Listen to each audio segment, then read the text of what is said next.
这已经是我来教会第三摆，应该是第三摆替药山神学院请安讲道。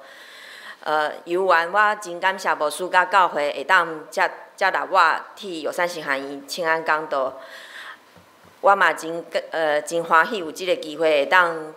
继续甲兄弟姊妹有搁较深的交流甲分享。今仔日我要讲到的题目是做中流砥柱，做中流砥柱。大斋节，就是我们刚刚才过去的那个46天，就是大斋节加上复活节，会当讲是基督教内底，差不多是第2重要的节日，就是仅次于圣诞节的这样的一个重要的节期。那大斋节又叫做预苦期，从圣灰星期3开始起算，一直到受难周的星期6为止，它总共横跨6个主日，所以6、7、42，再加上之前的4天，就是46天，有46天吼。啊，无共的教会定定借这个机会来祈祷、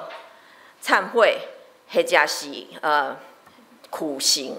好，那有这种相关的仪式，天主教特别喜欢这样子做哈，所以据我所知，菲律宾的天主教他们几乎是每次到了大斋节期的时候，他们就会有一个苦行。那每一年的苦行会定一个特别的主题，是为了社会上面哪些不公义的事情，他们要苦行哈。因安尼做是要提醒基督徒去孝念耶稣受死，以及因要见证因的信仰，基督的福音是认同所有受苦的人哈。所以他们是透过这样子去警惕，并且向这个社会上面见证说，他们是要效法耶稣基督的爱跟舍己的精神，来落实社会公义。那咱台湾基督长老教会真少有地方的教会会在圣灰星期3用灰烬在额头上面标十字架的记号，很少有哈。你有过的请举手。真的，你有过？在古亭教会，在台神哦，对。那个嘛真少有教会会伫大斋节期，为着一个社会公义的议题，行去街路去见证耶稣基督的福音多今年恁应该知影，就是今年有一个 Fridays for Future 的一个活动我知影有长老教会内底有8个牧师，包括古亭教会的牧师嘛有参加去走那个民主苦路它是沿着暨南教会、立法院，然后228纪念公园、凯达格兰大道这样子走一圈人可能没有很多，去参加的人可能无介多，因为这是头一摆不过就是参与的那些青年人非常有心，他们规划了整个路程并且写了相关的新闻稿。因的目的就是讲要伫这个时阵台湾可能真困难的一冬要来见证耶稣的福音，要来陪伴因去面对台湾未来很可能困难的一个局势。那其实，在台湾采取这个行动之前，香港就已经有过这样的一个苦路同行的活动了。那这个香港的活动是不分教派的基督徒他一起举办的，他们把这个活动的名称取名叫做“伞下同行民主苦路”。所以我们是4月19走，他们其实是3月30日就开始走。那他们3月30日为什么目的走呢？他们是为了战中九子的这个判决即将要宣判所以他们就是从陀螺湾一直走到金钟。那因这个活动是天主教的正义和平委员会、香港的基督徒协会，搁迄个中大的崇基神学院的学生会哈等等一起共同筹办的哈。那战中九子，恁敢知影战中九子？知影嘛？应该有听过哈，就是香港其实非常距离台湾非常的近哈，但他们的社会运动距离台湾也很近哈，所以台湾太阳花完了以后，香港的年轻人就说哦，原来要控精爱安尼行才对，好，所以台湾太阳花完了以后，他们就有了占领中环的一个运动。好，也是当时有好多的年轻人，甚至是高中生都出来了，像黄之锋那时候就出来了哈。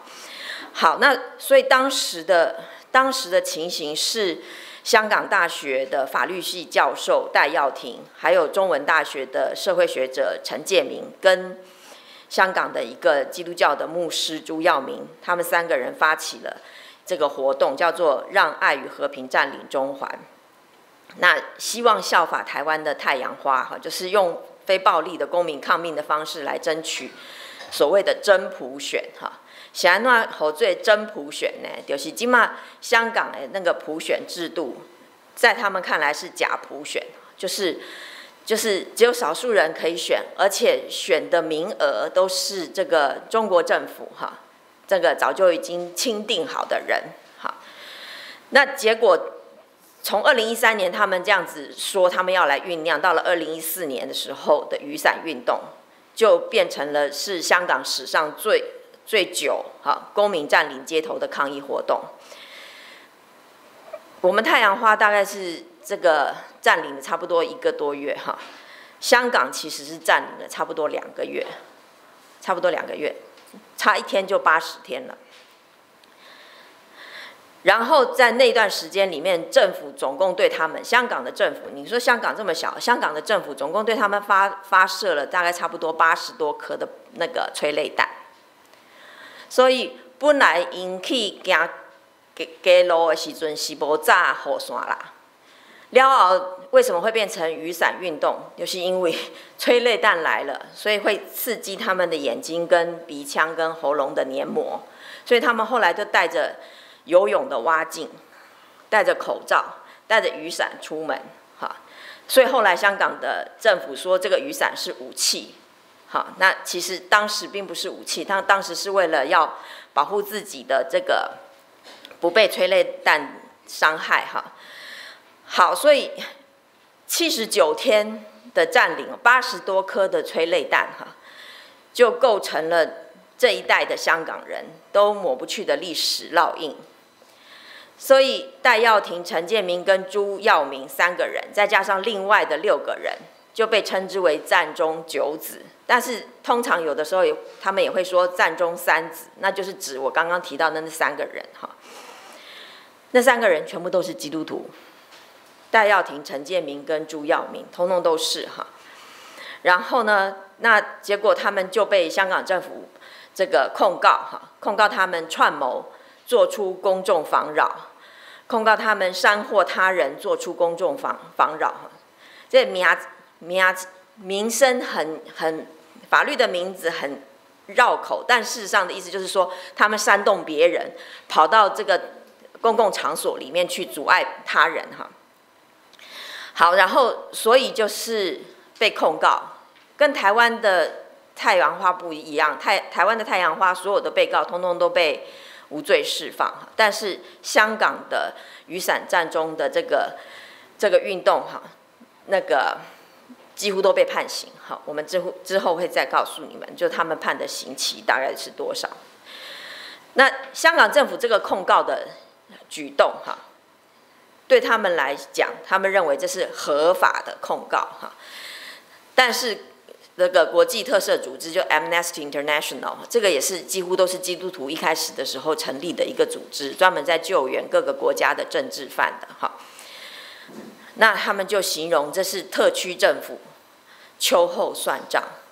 要阻止市民参与和平集会，要让香港的反对声音灭声。所以这个台湾的太阳花都无罪开释，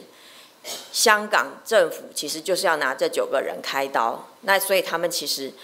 4月9号就被判刑。那个其中最重要的这个战中3子，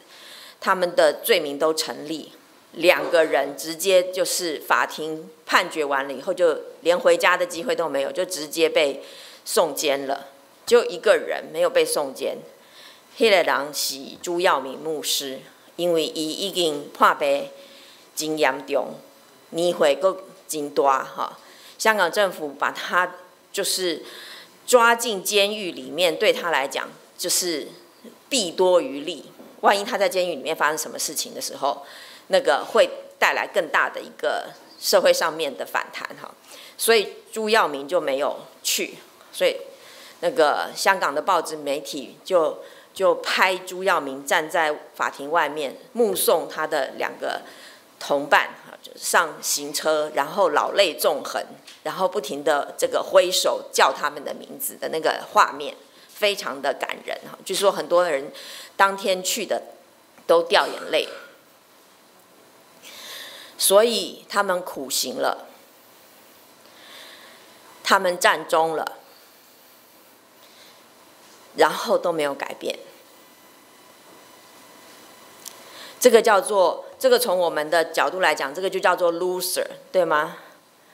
你努力了，但却没有结果，那何必努力？努力的意义在哪里？好，对我来看，我是感觉讲，因的运动要够是有真深的意义的，因为他们当时是以莫忘初心做题。然后借由基督教传统的苦行这样的一个仪式，来呼吁社会大众，纵使香港民主道路艰困，大家要继续团结并肩同行，莫忘初心。其实是在一个非常绝望的情况底下莫忘初心，所以他们那个时候把耶稣受难的14站。亲像咱台湾基督教会这摆迄个游行一样，有14站哈。然后他们把香港民主的那个历程，颠扑的这样的一个历程，从雨伞运动以来遭遇的诸多的挫折，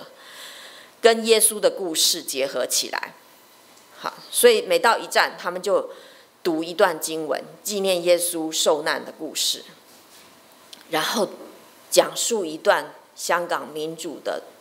挫折。好，这样子结合起来的时候，一方面可以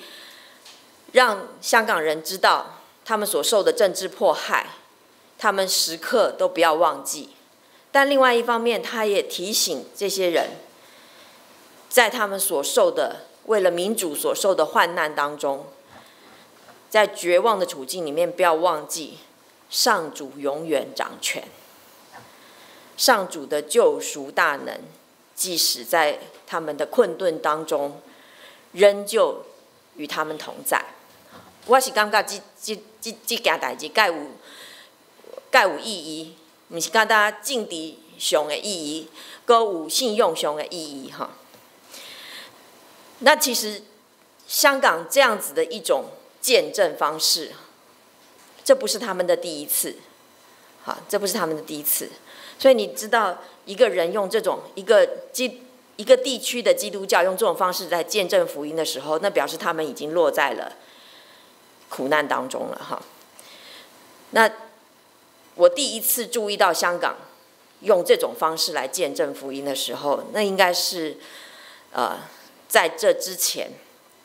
香港的80后，就是1980年代之后出生的年轻人，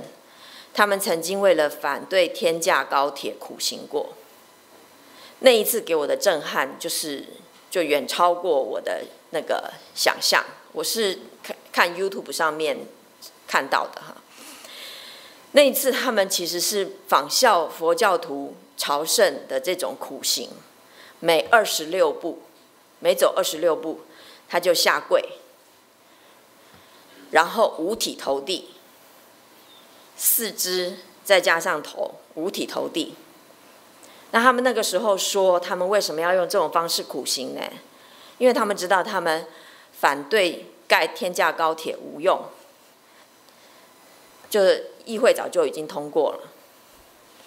然后这个高铁危及他们香港的一些重要的环境保育的地区，而且是盖了一个非常天价的高铁，钱几乎全部都是香港出的。目的不是帮助香港人去中国玩，是帮助中国人到香港购物，然后就排挤到他们其他的香港的社福跟香港的地区的建设。那一次他们的标语是这样说的：迄摆因是安尼讲的，因要安尼行街路，目的是安尼哈，希望因的后一代，唔免搁让人跪拜去求去求原本应该是因家己的物件，不必再向别人下跪求他们原本自己的东西。就我觉得这个主题实在是太震撼了。然后而且他们赤脚走路，有些年轻人是赤脚走路，走很长，走了很多天。然后这件事情引发了当地的基督徒对于苦行神学的反思。咱基督教嘛有苦行啊，差不多在中世纪的时候，有一些人认为教会不应该跟政府走得很近，所以他们开始在沙漠里面苦行。所以我很惊讶，就是同样是华人的地区，香港那个时候用这样子的，就是你就觉得非常 radical、非常激进的方式，在见证他自己的信仰，在表白他的痛苦跟他的诉求。他们那时候也苦行了，也走了很久，也被新闻媒体报道，可是没有改变。天价高铁钱还是花了，高铁还是盖了。所以对于香港人而言，他们一次一次的抗争苦行，其实没有看到任何的成果，反而中国透过特区政府加强对香港的言论钳制跟民主的打压越来越严重。这会对人心造成什么影响呢？我过去规冬常常去香港，去用因的图书馆去查资料。迄个时阵，我实在介侪香港的朋友，因甲我讲，真侪香港人认为讲抗议拢无效啦，所以因就感觉真切心哈。甚至香港有媒体这样子说，他说从梁振英到林郑，梁振英就是他们讲的689，现在到林郑，香港没有最绝望，只有更绝望。兄弟姊妹，你感觉这句话是不是让人真很心痛？因为连绝望，什么叫绝望？就是绝了盼望，但连绝望都没有尽头了。绝望都可以一直绝下去了。那个时候我就问他们说：如果没有用，你们为什么动不动还要上街抗议？就无效啊！你就莫去继续行街路啊！那我香港做社运的朋友这样说，他说：哦，不上街那要做什么？所以什么都不管吗？然后他说了一句话让我觉得非常的震撼，他说：持续努力不放弃，其实更多是为了守住自己，让自己不要随波逐流。兄弟姊妹，咱伫台湾我感觉是比香港较幸福。咱行街路的时阵，就有一个目标，就是希望会当改变，对不对？我们可以盼望，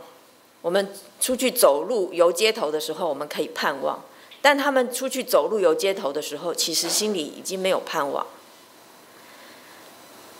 他们是为了守住自己，不要随波逐流。为什么做社会运动做到后来的目的竟然是守住自己，不要随波逐流呢？随波逐流有什么可怕呢？随波逐流是一个很好的比喻哈，它形容一个人没有立场，就落在大水里面，完全没有施力点。水势很湍急，它往东你就得往东，它往西你就得往西，你抓不到任何东西，也没有地方可以站。看起来最不吃力，它流到哪你流到哪，顺势而为，但也是最危险。你不知道它会流到哪，你保不定什么时候会有一个漩涡，你就灭顶了。那要不随波逐流怎么办呢？兄弟姊妹有迄个游泳过，敢知影就你在水中的时候，你不要随波逐流，你可以怎么办？就没有几种办法，就只有一种办法嘛，就是你站好了，对吗？所以你要不随波逐流，就 literally speaking， 你就只能够成为中流砥柱了。中流砥柱的那个砥柱哈，其实指的是中国历朝历代最难整治的黄河，它流经那个要出海的那个过程里头，会遇到一座山，叫做砥柱山。砥柱山，那就是在形容，就是说，当那个黄河之水天上来，一路气势汹汹，就是奔腾到了砥柱山的时候，就出现一个惊人的气象，就是这样子庞大的大水哈，污浊混了很多泥沙的大水啊，到了砥柱山竟然就分流了，就非常令人惊愕的一幕，所以后来就被用来比喻那些能够在艰难的环境中起支柱作用的个人跟集体。兄弟姊妹，咱今日所读的经文，就是超工要写予遐个受患难、受压迫的基督徒的。会当讲上帝照着今日咱所读的经文，期待基督徒会当伫患难的时做中流砥柱的人。那你要坚持你的信仰，你要把你的脚跟稳稳的踩在基督的真道里面，你才可能做到这件事情。所以咱今日所读的经文一开始就讲，我们必须更加坚守所听到的真理，免得被潮流冲走。不要被潮流冲走，要坚守所听到的真理。那这个真理指的是什么呢？其实就是经文一开始“因为”两个字所论述的。他说到，上帝在末后的日子，借着他自己的儿子向我们说话。这个地位远比天使崇高的儿子，一时之间被置于比天使低微的地位上。他必须借着上帝的恩典为万人死，如今才能经过死的痛苦而获得荣耀尊贵的华冠。兄弟姊妹，成功神学不能理解这件事情啦。成功神学不能理解为什么处在一个比较低的位置，反而能够见证信仰。成为一个 loser 可以见证信仰，为什么不是成为一个 successor， 就是成功的人可以见证信仰，是成为一个 loser 可以见证信仰的？而且我们今天读到的是 loser 中的 loser。耶稣必须处在地位低的状态，甚至死亡。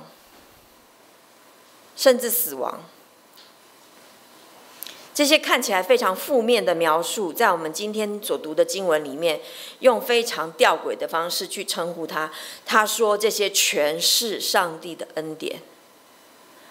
为要让信他的获得荣耀尊贵的华冠。是上帝的恩典，要让他获得信仰的华冠。弟兄姐妹，上帝不是全能的吗？拯救不是应该有很多种方法吗？为什么上帝要让耶稣置于地位低的状态，并且死亡，透过十字架的道路才能够完成他的拯救呢？今天的经文这样启示我们，他说：因为儿女都是有血肉的人，因为上帝爱我们，而我们是有血肉的人，所以他把耶稣作为长子赐给我们，为要释放那些因为怕死而一生处在奴役下的人。怕死，我们一生做过很多的抉择，绝大多数的抉择是因为我们怕死，我们怕裁员，我们怕失业，我们怕经济没有起飞，我们怕穷，我们怕吃不饱，我们都有所怕，然后别人就掐住我们的所怕，让我们一生处在奴役底下，成为奴仆。我们的选择不是出于我们的理想，不是出于我们的价值，不是出于我们的尊严，是出于我们的惧怕。这件事情我们很清楚，香港的人也很清楚，中国政府最清楚了。中国政府最清楚，他最清楚恐惧或惧怕可以如何让他掌握这个地区。罗马的时候的政府也很清楚，邪恶势力都很清楚这件事情，但上主却让耶稣成为我们当中的人，有血有肉，但他不是为了怕死来到这个世界上，完成他的理想。他是为了更高的价值，以至于舍弃他的生命，从而毁灭了掌握死亡权势的魔鬼，成为我们的模范，我们的榜样。